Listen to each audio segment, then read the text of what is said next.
Alright guys, here's the next chapter of The Wind in the Willows. I hope you're liking it. I am. The Further Adventures of Toad, Chapter 9. Toad woke up cold and stiff, and for a moment he wasn't sure where he was. Then he remembered. He was free! He'd crawled out of the hollow tree where he'd spent the night and headed down the road, hoping to find someone who could give him directions home. After a while, he realized that there was a canal running next to the road, a man-made stream used for transportation. Soon he saw a horse plodding along the towpath, pulling a rope attached to a barge that floated on the canal. Steering the barge was a stout woman wearing a sunbonnet. "A nice morning, ma'am," she said to Toad. "It is, ma'am," responded Toad politely as he walked along the towpath next to her. "At least, it's a nice morning for people who aren't in trouble like I am. I'm off to see my married daughter who sent for me. I don't know what's wrong, but I fear the worst. Meanwhile, I had to leave my washing work behind and my children, and now I've lost all my money and I don't know where I am." Right, remember Toad, he escaped from jail wearing the washerwoman's clothes, so he's still dressed like a washerwoman. "Where does your married daughter live, ma'am?" asked the barge woman. "She lives near the river, ma'am," replied Toad, "close to a fine house called Toad Hall." "Toad Hall? Well, why, I'm going that way myself," replied the barge woman. "You come along in the barge with me, and I'll give you a lift." She steered the barge close to the bank, and Toad jumped in. "Toad's luck again," he thought. "I always come out on top." "So you're in the washing business, ma'am?" asked the barge woman politely as they glided along. "That's right," said Toad. "And do you enjoy washing?" asked the barge woman. "I love it," said Toad. I'm never so happy as when I have both arms in the wash tub." "What good luck meeting you," said the barge woman. "What do you mean?" asked Toad nervously. "Well," replied the barge woman, "I like washing too, but I have trouble keeping up with it, especially when my husband goes off hunting, the way he did today, and leaves me to take care of the boat." "Oh, well," said Toad, "the washing will keep. Forget it, and maybe your husband will catch something good for dinner." If you remember the last one, remember the Toad dressed as a washwoman had to lie to the other man too, right? Because he gave him a ride. He wanted her to do his laundry, but he's not really a washwoman. He doesn't know how to do laundry. "I just can't forget it," said the barge woman. "But you'll be happy to know that there's a heap of dirty clothes in the corner of the cabin. You can have your fun washing them, and it'll be a real help to me.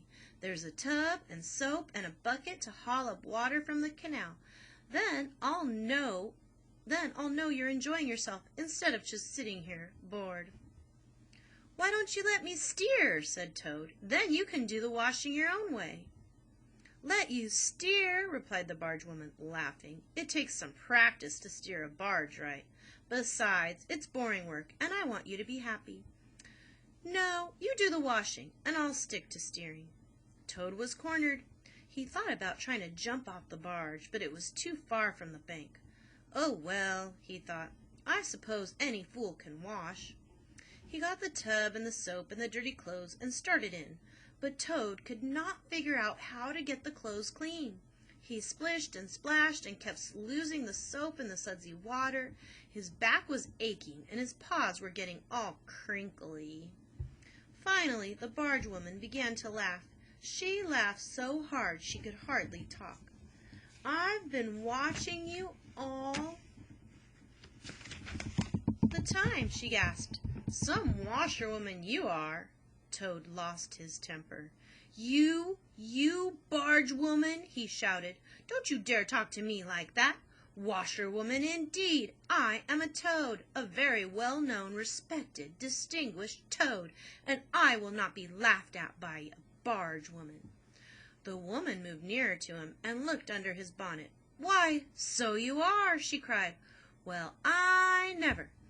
A nasty crawly Toad on my nice clean barge. Now that is a thing that I will not have." She grabbed Toad by one front leg and one back leg and threw him off the barge. He landed in the cold water with a splash and swam for shore, which wasn't easy with his washerwoman's dress tangling around his legs. The barge woman was still laughing as he climbed up the bank, and Toad felt angrier than ever. He ran after the barge, which had moved down the canal, until he caught up with the horse that was towing it. He unfastened the rope, jumped on the horse, and galloped off. "Stop! Stop!" cried the barge woman, as her barge ran into the bank and stopped moving. "I've heard that song before," said Toad, laughing as he rode off. He just got out of jail. He should not be stealing horses. The horse was old and tired, and it could not gallop for long. Soon it was walking slowly along, but Toad didn't care. He wasn't angry anymore, just impressed with how smart he had been to get revenge in such a clever way. After a while, the horse stopped to eat, and Toad looked up to see an old gypsy wagon. There was a man sitting beside it, cooking a delicious-smelling stew in an iron pot over an open fire. When Toad smelled the food, he was suddenly hungrier than ever. The gypsy and Toad looked at each other. Then the gypsy spoke. "Want to sell that horse of yours?" Toad was surprised, but he saw right away that selling the horse might be a very good idea. "What?" he said. "Sell this beautiful young horse of mine? Oh, no, it's out of the question. Who's going to take Washing home to my customers every week? Besides, I love him, and he loves me. Anyway, he's a very fine horse, and you probably couldn't afford him." Toad paused. "How much were you going to offer?" The gypsy looked the horse over, and then he looked Toad over. "Nickel a leg," he said. "A nickel a leg?" cried Toad. "Now let me just add that up." He climbed off the horse, sat down by the gypsy, and counted his fingers. At last, he said, "A nickel a leg, that comes to exactly 4 nickels. Oh, no, I couldn't think of taking 4 nickels for this beautiful young horse of mine." "Well," said the gypsy, "I'll tell you what I'll do. I'll make it 5 nickels, but that's my last word." Toad sat and thought. He was hungry and had no money, and he was still far from home. In some way, 5 nickels seemed like a lot. On the other hand, it did not seem like much to get for a horse. But then again, the horse hadn't cost him anything, so whatever he got was a profit. At last he said firmly, "Look here, gypsy, I'll tell you what we will do, and this is my last word. You give me 5 nickels and as much breakfast as I can eat, and I'll give you my horse." The gypsy grumbled, but finally agreed. He gave Toad the money. Then he filled up a plate with the delicious stew, and Toad ate and ate until he couldn't eat any more.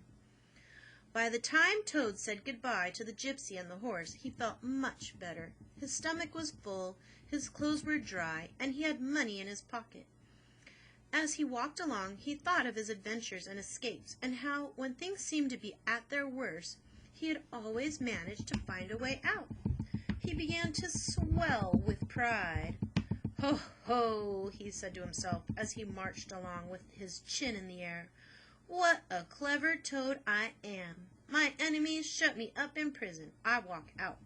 They chase me with engines and policemen. I escape. I am thrown into a canal by a nasty fat woman. So what? I swim ashore.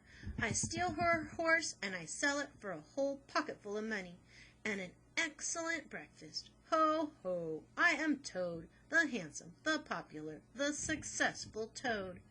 He got so puffed up that he made up a song all about himself and sang it loudly as he walked. But Toad's pride was about to have a great fall. As he was walking along the highway, he heard something familiar. Beep, beep. A motor car. Toad was excited. "I'll flag them down," he thought, "and they'll give me a ride with luck. Maybe I'll end up driving to Toad Hall in a motor car. That will show Badger." He stepped right out into the road to stop the motor car, but when it slowed down, he suddenly became very pale. His knees started shaking, and he fell over onto the road in a heap.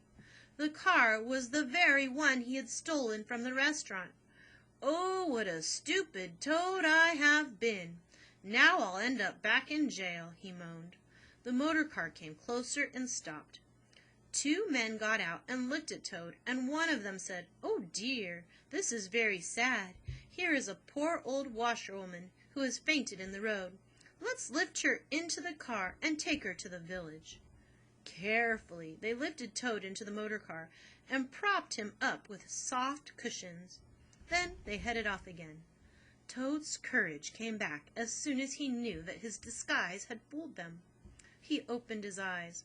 "Look," said one of the men, "she's better already. The fresh air is doing her good. How do you feel now, ma'am?" "Thank you kindly, sir," said Toad in a feeble voice. "I'm feeling much better." "Good," said the man. "Now keep still and don't try to talk." "I won't," said Toad. "I was just thinking that if I could sit in the front seat beside the driver, I could get more fresh air on my face, and I would feel even better." "What a smart woman," said the man. "Of course you shall." So they helped Toad into the front seat. Toad was almost himself again by now. He sat up, looked around, and tried to resist the old temptations he was feeling. But then, of course, he gave in. He turned to the driver. "Please, sir," he said, "I wish you would let me try to drive the car for a little. I've been watching you carefully, and it looks so easy and so interesting, and I would like to be able to tell my friends that I once drove a motor car." The driver laughed. "Bravo, ma'am! I like your spirit. Have a try." Toad scrambled into the driver's seat, took the steering wheel in his hands, pretended to listen to the instructions the man gave, and started driving. He went very slowly and carefully at first. The men applauded, and Toad heard them saying, "Imagine a washerwoman driving a car so well the first time." Toad went a little faster, then a lot faster. He heard the men call out, "Be careful, washerwoman!" But soon Toad was going full speed. The rush of the air on his face and the hum of the engine made him almost lose his mind with happiness. "Washerwoman, ha!" he shouted recklessly. "Ho, ho! I am Toad, the motor car snatcher, the prison breaker. Toad who always escapes. Now you'll know what driving really is, for you are in the hands of the famous, the skillful, the fearless Toad." "This is the Toad who stole our car!" one of the men shouted. "Grab him! We'll take him back to the police station." They should have remembered to stop the motor car somehow before doing something like that. The car crashed through a hedge and into a muddy little pond. Toad picked himself up and ran off as fast as he could, scrambling through hedges, jumping ditches, pounding across fields, till he was breathless and tired and had to slow down. When he got his breath back and started to think about what had happened, he began to giggle. Then he began to laugh, and he laughed till he had to sit down under a hedge. "Ho, ho!" he cried. "Toad again! Toad as usual comes out on top. Clever Toad, great Toad, good Toad!" Then he burst into song again, until suddenly he saw two large policemen running toward him. Toad started running again. "Oh my!" he gasped. "What an idiot I am! Singing songs again!" He looked back and saw the policemen were catching up to him. He ran and ran, but they kept getting closer. He was running so fast that he didn't see the river until he had fallen into it and was swept away. He bobbed along, trying to grab the reeds along the bank, but the current was too strong. "Oh my!" gasped poor Toad. "I'll never steal a motor car again. I'll never sing another boastful song." Finally, he saw a big dark hole in the bank just above his head, and he reached up with a paw and grabbed the edge and held on. Then a twinkle appeared from deep in the dark hole. As it came closer, Toad saw that it was a face, a familiar face, a little brown face with whiskers, small neat ears, and thick silky hair. It was Rat. The next chapter is Toad Learns the Worst.